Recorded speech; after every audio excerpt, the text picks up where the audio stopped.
میرے رہنما تیرا شکریہ، کروں کس زبان سے بھلا ادا۔ دل کی غذا کیا ہے؟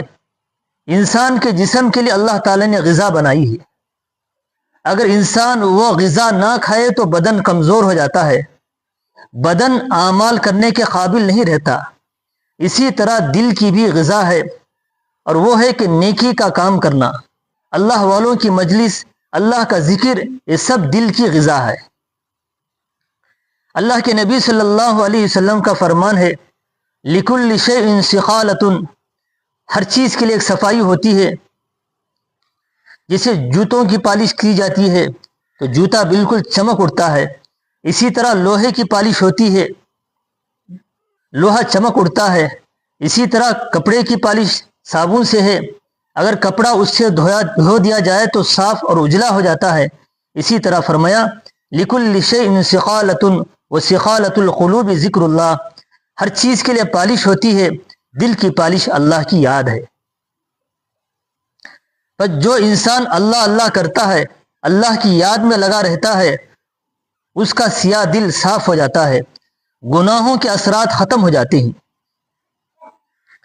اللہ والوں کی مجلس کی برکتیں، اللہ والوں کی مجالس ایسی ہوتی ہیں، ان کی محفلوں میں لمحہ بھی انسان کے گناہ جھڑ جاتے ہیں، ایسے گناہ جھڑتے ہیں جیسے پتجھڑ کے موسم میں درختوں کے پتے جھڑتے ہیں۔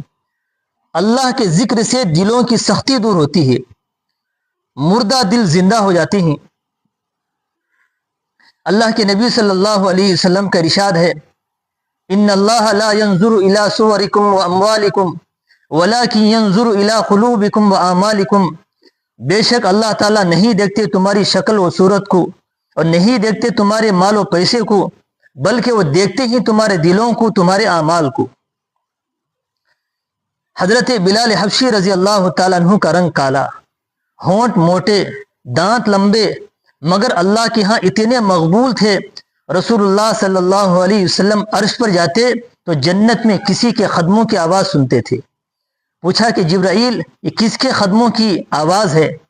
حضرت جبرائیل علیہ السلام نے عرض کیا، حضرت جبرائیل علیہ السلام نے فرمایا کہ آپ کے غلام حضرت بلال کے قدموں کے چلنے کی آواز ہے، قدم زمین پر پڑتے جنت میں اس کی آواز آتی۔ انسان دل کو بنا لے، کیونکہ اللہ تعالیٰ دلوں کے بیپاری ہیں۔ اللہ تعالیٰ چاہتے ہیں کہ اے انسان تو مجھے اپنے دل میں بسا لے، اگر ایسا نہ ہوا تو انسان دنیا میں بھی نقصان اٹھائے گا اور آخرت میں بھی نقصان اٹھائے گا۔ دل کا بگڑنا بہت آسان، مگر دل کا بننا بڑا مشکل کام ہے۔ جو بنتا ہے یا بناتا ہے وہ پتہ پاتا ہے، دوسرے کو معلوم نہیں ہوتا۔